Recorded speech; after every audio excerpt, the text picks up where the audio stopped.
What's up, everybody? It's Tion from Diamond Cut Media, and today we have Bridgeport, Connecticut's OE Jizzle stopping by with us after he just released his gold visual off his WavEy PenDerGrass project. Check out our conversation here.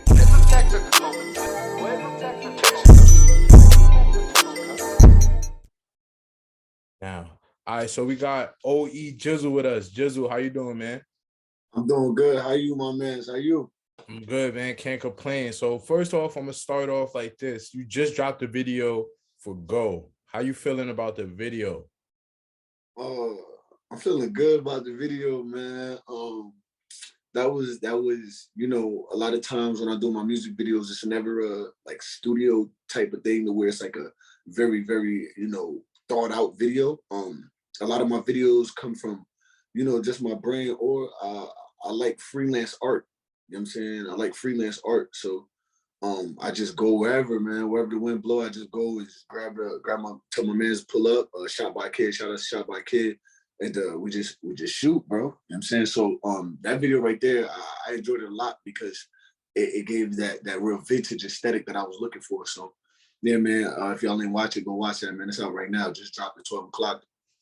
Yeah, talk about the inspiration behind the video. You said a little vintage, Yeah, and you was in the video with the homies kicking it.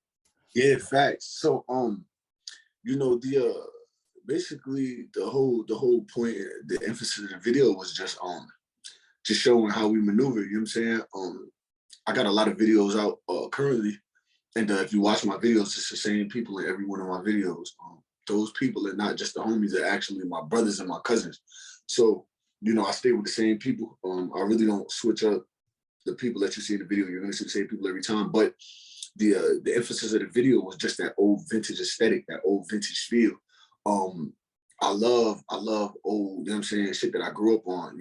I was born 94, so uh early 2000s R&B, early 2000s hip hop and shit like that, that's where it's at to me. I love the aesthetic of those videos. I love the feel of those videos. I love the feel of the VHS camera videos. So I made him implement it in the video and it came out wonderful to me. Okay, dope. And how is it, being around your family, having that family close to you as chasing your dreams and getting some success? Uh it's lit. You know what I'm saying? It's lit because it's nothing forced, everything's organic. And if the viewers, watch the videos, or if they're gonna go watch the videos, they're gonna see that everything is organic, man. We don't flash weapons, we don't brandish weapons, we don't do all that extra shit. We keep everything cool, man. We just some cool niggas, so we like to keep it like that. I bet. So, tell us a little bit about your upbringing, where you're from, how was it growing up, and how you got your name, OE Jizzle. Yeah, so first and foremost, I'll speak on the name first. OE simply comes from OE the family. That's our brand. That's me and the homies. That's me and my brothers and my cousins. OE stands for over everything, and putting it all together, it stands for over everything is the family. So that's us. Other than that, Jizzle. Growing up, I was born and raised in Bridgeport, Connecticut. You know what I'm saying? I was born and raised in Bridgeport, Connecticut. And to be specific, I was born on the north end of Bridgeport, Connecticut. But you know, in the South, where Gucci Man was everybody's trap king, I could speak on the people that I was around. It was Young Jeezy. You know what I'm saying? It was Jeezy. And growing up, I used to hear Jeezy call himself Jizzle. And if you're from Bridgeport, everybody switch their names to 103. Like, they'll have a Facebook name, they'll say their Facebook name, and they'll put 103 at the end. And 103 is because of, the motivation. 103 is because of Jeezy. So I heard him call himself Jizzle. So at a young age, I started calling myself Jizzle, and So kind of stuck with me. Young Jeezy was a popular rapper in Connecticut.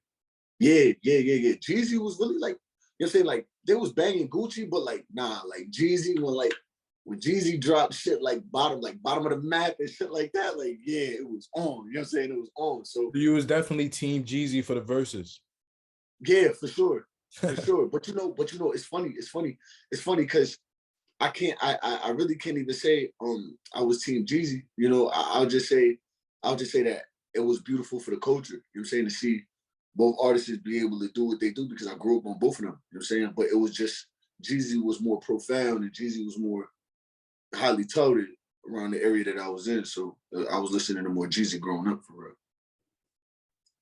Okay, cool. And then I know you relocated to the A. So what prompted that? Yeah. What prompted that move from Bridgeport to the A? Yo, so it's crazy. So my mother and my father was born and raised in Jamaica, right? My father from Kingston, my mother from Portmore. So I don't know if you can see it, but that's why I always in all my videos you always see some type of Jamaican bandana or something. You know what I'm saying? So when they moved out here, when they moved to Connecticut, I want to say around '07, '08. I want to say '07, '08.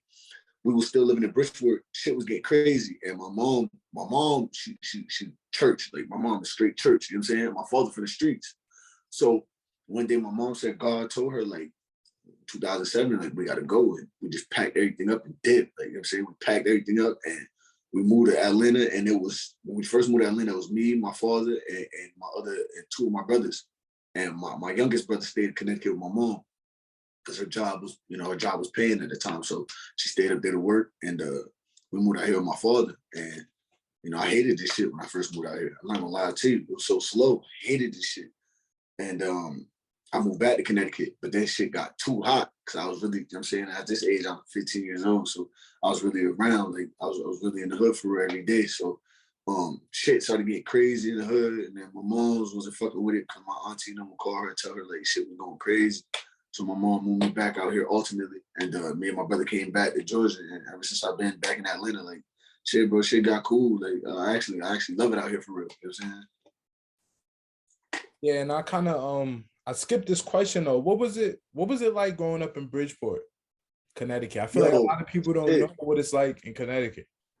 shit, listen, yo, growing up in Bridgeport, like it's two sides. You feel me? But like, so the best way I can explain it is like this, right? It's such a small population of people that live in Bridgeport, right? But every side got their hood. Every side got a project. So, the North End, where I'm from, they got the Terrace Projects, Trumbull Ave. They got the Terrace Projects, right? I'm from the North End. Then you got the West Side. They got like PT. East Side Marina. So like every side really got projects. Then you got the Greens. You got, you know what I'm saying? You got the Hollow, the Hood. You know what I'm saying? So you got so much shit that's out there that's like, it's so easy to get caught up in the wrong shit. It's so easy to get caught up in the wrong shit. And out there, it was like growing up, when I was growing up out there, it was a situation where it was like, you can't go to the West Side telling me from the North End unless you was really, you know what I'm saying? Unless you was really cool with niggas for real, like went to school and grew up with them type shit. Like it was so much situations where like East End niggas would come to North End and shit would happen. Or North End would go to the East Side and shit would happen. And you gotta remember, living up north, everything is walking distance. Everything is walking distance. So you don't gotta drive around to go commit no crimes. You don't gotta drive around and do nothing crazy. You can literally walk 5 blocks, 10 blocks, smoke some shit, and then dip. You know what I'm saying? Take off. And niggas slide in New York, or niggas, you know what I'm saying, they slide out, whatever. So like growing up in Bridgeport was crazy, bro. Like, you know what I'm saying? Sometimes you'll be walking down the street and niggas are just like, I remember specifically for me, I'm walking out the street one day and the nigga just, yo, what side of town you from? I'm like, nigga, I'm on the North End. Like, what else side you think I'm from, nigga? And he was like, oh, all right, cool. You know what I'm saying? But like, it's like a lot of times like niggas will try to check you like that and find out what side you from. And if they try to check your temperature and you ain't from the right side, then shit could get crazy. So yeah, growing up in Bridgeport, sick, bro. Like shit's still going on to this day, bro. Like till this day, shit's still hot.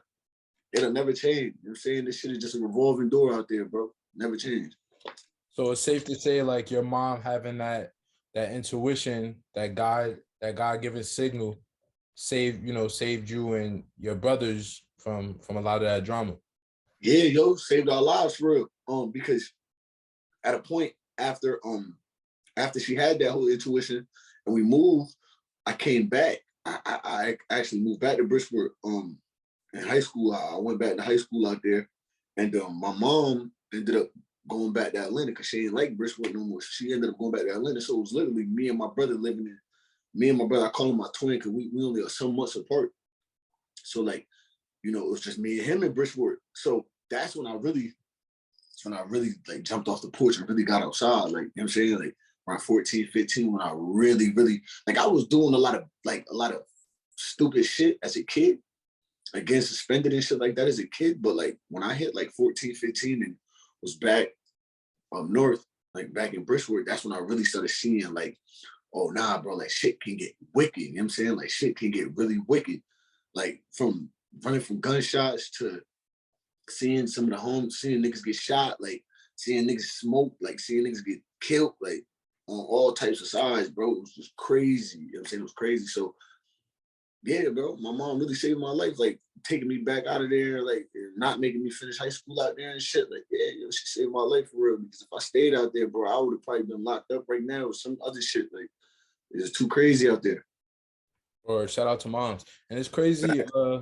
You said you went through all these traumatic experiences, because when listening to your music, you don't really gain that from it. It's more of a party vibe, it's more of a vibe, like turn up. Yeah, yeah, the reason why I don't really expound on like a lot of my situations, like so I had previous projects before this, but they got taken down off of all streaming platforms and shit. Which I'm actually gonna drop a project with 25 songs of my old songs that I had that was on there. I'm gonna drop another project where all of my supporters who were listening before, they can go back and listen to those old songs. But now, like, I don't really talk about that shit no more, and it's like, for what? Like, why would I talk about it anymore? Like, this is not what I'm living no more. Like, I'm not that kid who's getting into shit that causes a lot of trauma. I'm not that kid who's having situations where I gotta look over my shoulder. You know what I'm saying?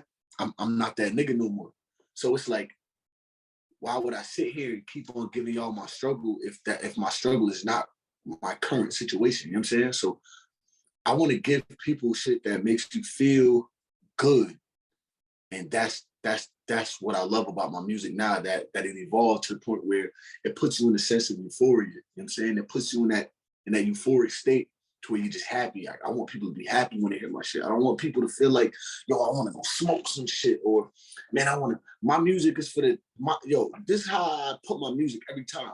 My music is for the niggas who want to smoke a blunt, drive down the highway with their sunroof open, or they top down, whatever, with a beautiful woman to their side, passing the blunt to her. And then for the women, my music is for the women who sit in the mirror, shake their ass, and do their hair before they go out. That's what my music for. You know what I'm saying? So that's what I try to keep it as. I don't talk about all that shit that I've been through, bro, because it ain't no point no more. I've been through it. Why would I keep reliving them situations? I'm good. That's a fact. And it's crazy. I heard that you said that. I was just watching an interview. I forgot what artist was saying it, but they were saying like, yo, I don't. Now it was actually a Dame Dash interview. He was saying he don't really like listening to rap because it just talks about experiences that's like traumatic to him or whatever. So yeah, kind yeah, of bro. And that's the thing. It's like why would I okay, let's just say an artist talks about heartbreak all the time, right? Why would I, if I have my heart broken before by a woman and it hurt me deeply, why would I want to keep on investing my time into listening to something where someone talking about heartbreak? Because it's just gonna keep on bringing up bad memories for me, and I'm gonna live in this. You know what I'm saying? I'm gonna live in that. I don't want to live there. I don't want my mind to be deteriorated by shit of my past. Like, this is pointless to me. I'd rather live in the now and live in the future. You know what I'm saying? I focus on that. And that's a fact. So, and let's talk about your sound, that euphoric, party vibe, bouncy sound. Like, to me, it's like a combo of like Playboy Cardi, Travis Scott, Lil Don Toliver. Like, how'd you get that sound? Like, what inspired you? It's funny that you say that.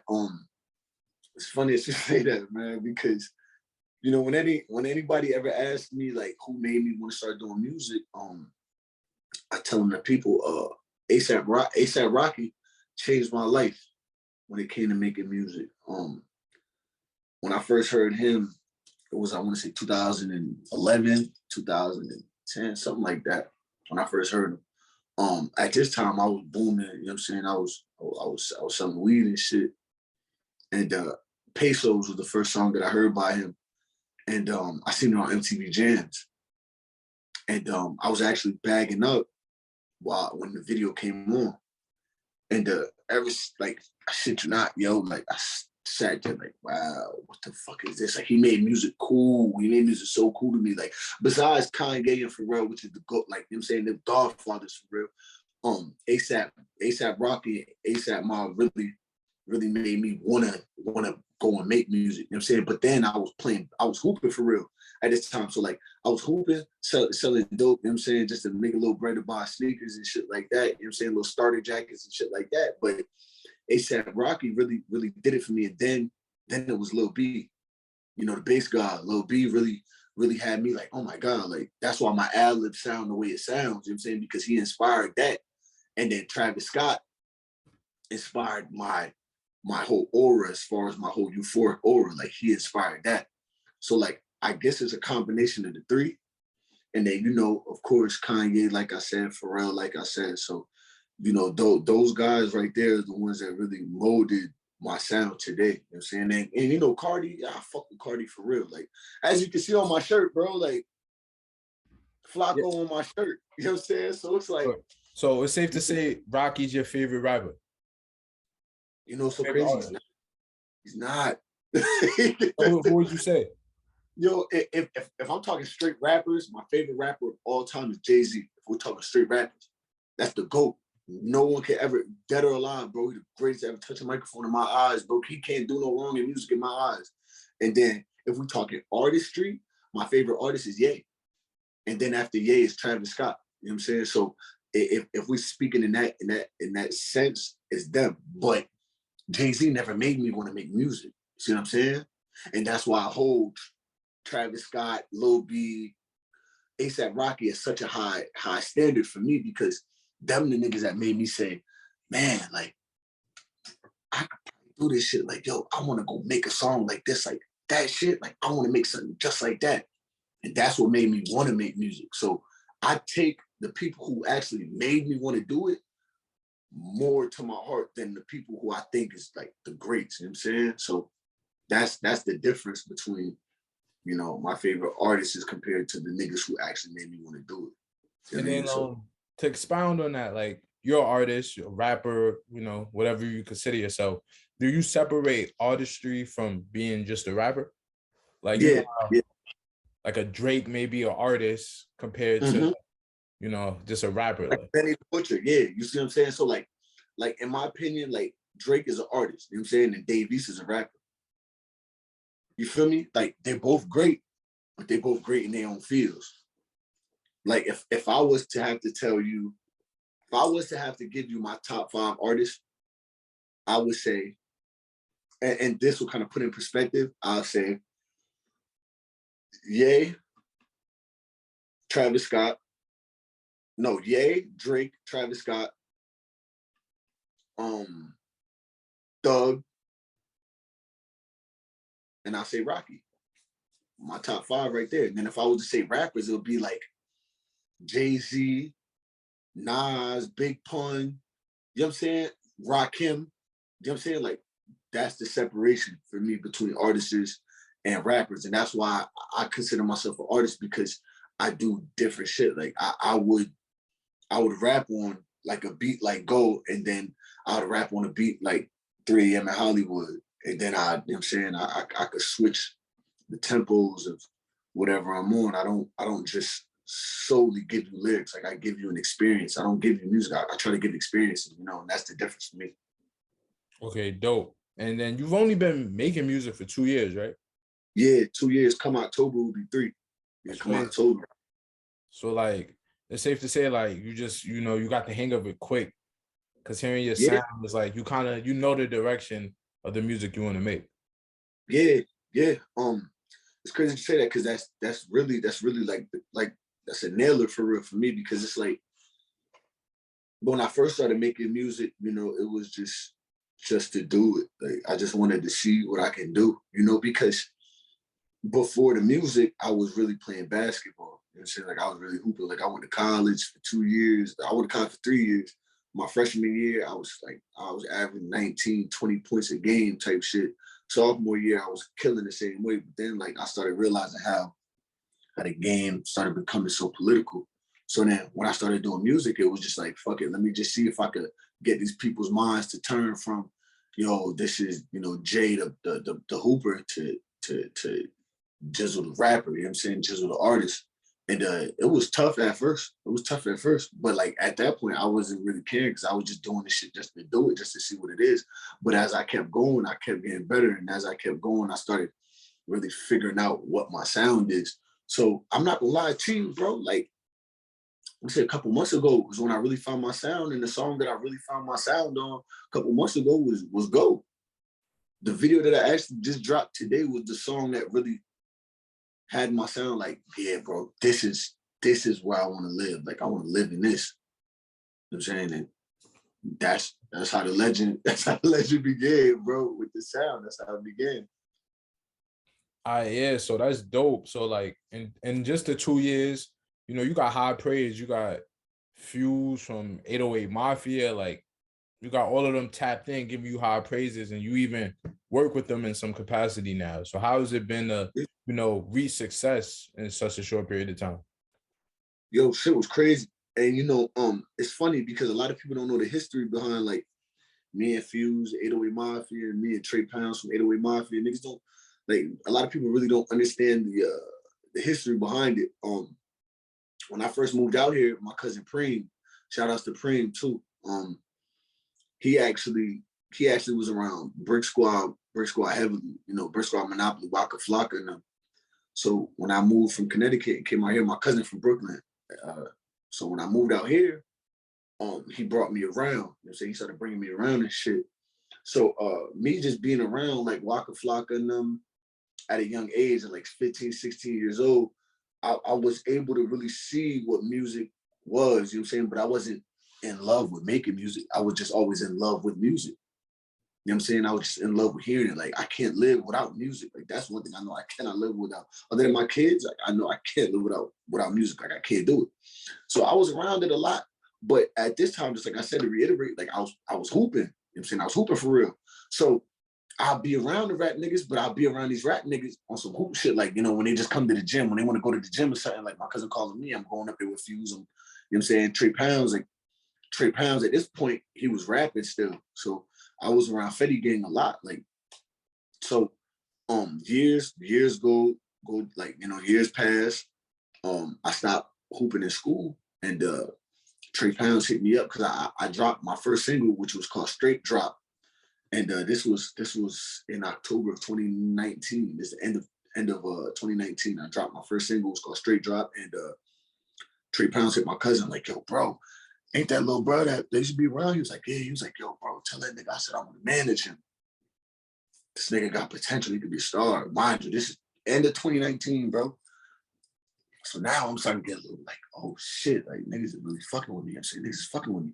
So then I want to say like a year passed. Me and Pounds didn't really lock in the whole management shit. We was just, you know what I'm saying, he was always giving me advice. Like he was just calling me out of the blue, like, yo, bro, listen, it's not your time and it's God's time. You know what I'm saying? Just stay down. Everything gonna work out how it's supposed to. And like, he just feeding me that type of knowledge and encouragement that made me feel like I don't need to quit. Like I don't need to get discouraged because like anything can happen. Like, you know what I'm saying? It's just a gamble for real. So then after that, one day he called me and was just like, yo, bro, come to the studio. I got somebody I want you to meet. I'm like, I bet. So pull up to the studio at the 12. I pull up to the 12 studios in Atlanta and shit. And he like, yo, play some of your songs. So I'm like, all right. So I started playing unreleased songs, which, you know, are songs on WavEy PenDerGrass. At this time, it wasn't released yet. So I was playing these songs. And, you know, Fuse is there. Like, Fuse is like, oh shit. Fuse is like, what the fuck? Oh shit. So Pounds was like, yo, I told you. But I'm like, yo, Fuse, I know you remember me, bro. He's like, yeah, I remember you, bro. I didn't know you was doing this, though. So, you know, one day he was just like, yo, bro, let's do it. Like, let's make that push. We all locked in. Since then, it's been lit. So, you know, it happened fast. But it's like, you know, to other people, it looks like it happened fast. To me, it was a process, you know. But one thing that Pounds told me that sticks with me, like, every day is, it don't even, like, when you make it, it ain't gonna matter how long it took. Like, all that matters is that you made it, you know? So I just look at it like that, bro, and take this shit day by day. So it's cool that this shit happened, like, and it's only gonna get bigger, you know? Word. And then you talk about, you know, Fuse's reaction to hearing WavEy PenDerGrass before it's released. That was kind of my reaction listening to it too. Like, you know, there's a lot of some heat on there, some vibey tracks. First of all, let's talk about the title, WavEy PenDerGrass. So you giving a shout out to Teddy PenDerGrass. Like, Yeah, I mean, yeah, you're yeah, only 2 years older than me. So how you got put on the Teddy PenDerGrass? yeah, yo. So my father, man, that's one thing I loved about my father. Like, that's one thing that I still love about my father. Like, he taught me music, you know? And I think that's where the love came at a young age. It's like, my dad would just, like, he'll play everything, you know? He'll play some Dennis Brown right now. And then after that, he'll play some Benny Mardones. Like, then he'll play Rakim. Then after Rakim, he'll play some Phil Collins, you know? So it's like, it was so much different genres and so much different music and instruments that I'm hearing throughout everything. But then he started playing Teddy Pendergrass. And everybody that knows me knows I like watching live performances. Like, I might like an artist, but once I hear you live, like, and I watch your live performances, that's what really, you know what I'm saying? That's what really garners that respect for me. So I watched Teddy Pendergrass Close the Door performance on YouTube. And I'm like, yo, what the fuck? And that's what my dad was telling me, like, yo, bro, he was one of the smoothest R&B artists back in the day. So I'm watching, I'm like, Teddy Pendergrass is a smooth motherfucker. You know what I'm saying? So ever since then, like, I kind of just garnered the name, like, WavEy PenDerGrass, because I be feeling like everything I do is wavy, you know? Because Max B, you know what I'm saying? So I was taking in the wavy from the real wave man, like from Max B, you know? So when I took the wavy and then PenDerGrass, it was like, this is perfect. Like, this is perfect. And it worked. So then the cover art was like, if I'm gonna be WavEy PenDerGrass, like, I might as well put the picture from this nigga's performance when he's sweating and steaming like a motherfucking pause. Like, when he's, you know what I'm saying? That shit was lit. Like, so I was like, yeah, WavEy PenDerGrass would be the best thing to name it because of the vibes of the, you know what I'm saying, the vibes of the project. Like, once you see the cover art and you hear the name WavEy PenDerGrass, you automatically should understand what you're getting. Like, you ain't finna get no other shit than what, you know what I'm saying, what was cooked up for real. So, like, yeah, Fuse was fucking with it, bro. Like, Fuse favorite shit on it was, this is before I recorded a song called Excuse Me. Fuse's favorite song on it was 3 a.m. in Hollywood, which is the first song, 3 a.m. in Hollywood. And he was fucking with it. He was like, yo, bro, this is crazy. And I was like, yeah. But then I did this song called Excuse Me, which was last minute. And I put that on a project last minute. And that is actually a beat that's made by Fuse and my man's Adrian. And yeah, bro, this shit just connected perfect, bro. Connected perfect. Yeah, so did like you with the 808 team, do they have like any hand in production with the projects? Um, this last project, yeah, Fuse and Pounds. They helped me as far as, like, shape the project the way it should be. But I know further down the line it's gonna be more in depth. You know what I'm saying, as far as the whole 808 Mafia team helping me get my projects in order, because, like, I'm so used to doing shit by myself. Like, my mother always told me, like, even if someone's helping you, make sure you helping yourself. Like, don't just rely on somebody to do it for you. Make sure you're doing this shit on your own too. You know what I'm saying? Be your own resource. Don't wait for resources. Like, be your own resource. So a lot of times, I'll be like, yo, bro, if what y'all think about this? But, in the meantime, but them think about this, nigga, I'm focused on this, and I'm doing these songs, and I'm getting this together, and I'm getting this mastered, and I'm getting this mixed from a whole nother side, because it's like, I know y'all do it for me because y'all the homies, but it's like, I got to get this shit done by myself, because at the end of the day, I can't blame nobody but me if I don't drop the shit that I want to drop. You know what I'm saying? So I look at it like that. So I know further down the line, like, the future projects and the future singles that I'm finna drop and all that shit, they got their hands in it for sure. It's gonna be a lot of 808 Mafia, a lot of 808 Mafia beats, bro. It's a whole lot. But even in the midst of that, one thing that they respect about me is that one of my cousins, his name is Jiggy. Shout out to Jiggy too. He makes my beats. He made majority of the beats off WavEy PenDerGrass. He made majority of the beats off of the WavEy tapes. Majority of all my projects that I drop, he makes majority of my beats, and they respect that. I look at them and I tell them, like, yo, bro, I don't necessarily I'm not coming to y'all with open hand. You know what I'm saying? I'm not coming to y'all asking y'all, yo, let me get this beat and that beat. You know, if you bless me with it, I thank y'all and I love y'all for it. But I got my cousin, and you know, me and my cousin, we in this together. Like we gonna win together. You know what I'm saying? And when I told them that, they was like, yo, we respect that shit way more because like you got your own motion, like your own video man, your own photographer, your own beat maker, nigga, your own hype man. Like you got everything together. And I said, yeah, bro. Like I learned to do this shit on my own, bro. Like I learned how to do this shit on my own. So yeah, man, like it's gonna be a lot. Like they're gonna have their hands in a lot of it. And you know, it's gonna be crazy. It's gonna be a real crazy song. I was reading another interview that you did. You said you already got your next tape kind of ready. Yeah, yeah, yeah, yeah, yeah, yo. So, you know, I be working, bro. Like, if I'm not at the real studio, I'm literally before this interview. Yeah, I don't know if y'all can see it, but literally before this interview, I was just cooking up a song on Pro Tools in the crib. You know, if I'm not at the real studio, I'm in the crib cooking up my own shit. You know what I'm saying? It's never enough. It's never enough work to me. You know what I'm saying? It's never enough.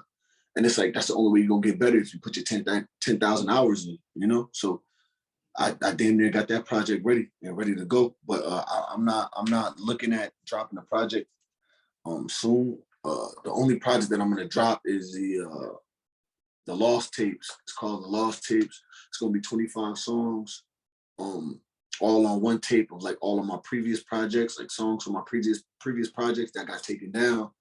I'm just gonna put 25 of those songs out just for the OG supporters to go back and listen to. Cause like, yo, I be getting crazy ass DMs, bro. Like, I be having niggas DM me like, yo, when the fuck you gonna put the old music back up, nigga? You tripping. And I be like, yo, it's coming. You know what I'm saying? Like, it's pulling up, like just. And then sometimes, bro, I be having some random ass, drop the Lost Tapes, bitch.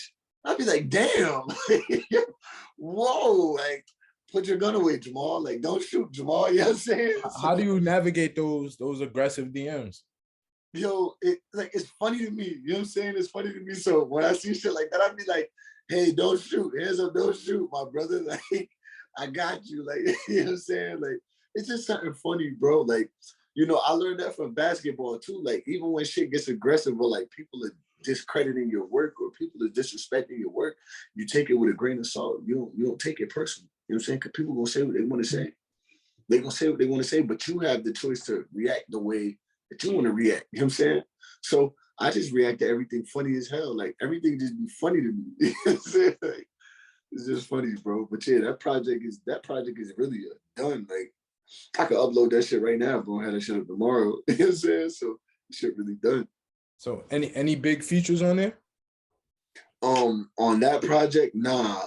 Those are all old songs. Ain't no big features. But I know for my next project that I'm gonna drop, you know, me, Fuse, the next project that I'm looking forward to dropping in the future, me, Fuse, and Pounds have been concocting a little plan to get a couple big features on there.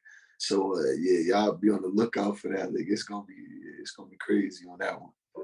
All right, dope. So you got the visual that dropped today. You know, Yeah. WavEy PenDerGrass out now. Lost Tapes coming soon. What else? What else does Jizzle have in store for his fans, his listeners? Yo, listen, I'm gonna tell y'all right now, yo, it's gonna get crazy, right? I'm back in that mode. Like, I feel like I don't know if a lot of viewers are gonna remember this or like understand why I'm going with this, but like I believe this was 2014. 2014, around like January, Kevin Durant was on a tear where he was dropping 50 and 40 and 60 every fucking game. Like I feel like I'm in that mode right now. You know what I mean? I feel like Kemba Walker his last year at UConn. You know what I mean? Like I feel like I'm finna just run shit up, get a national championship, and get up out of there. You know, so for the fans, I want y'all to get ready. I'm finna drop another video soon. Soon as this video does, what I intend on it doing, I'm gonna drop another video and I'm gonna drop a single, and it's gonna be on everything: SoundCloud, Spotify, YouTube, Apple, nigga, Deezer, nigga, whatever you can stream music on it, it's gonna be there. And then after that, it's gonna be another one. then it's gonna be another one, then it's gonna be another one, then it's gonna be another one. Yo, for the rest of the year, I'm going next, bro.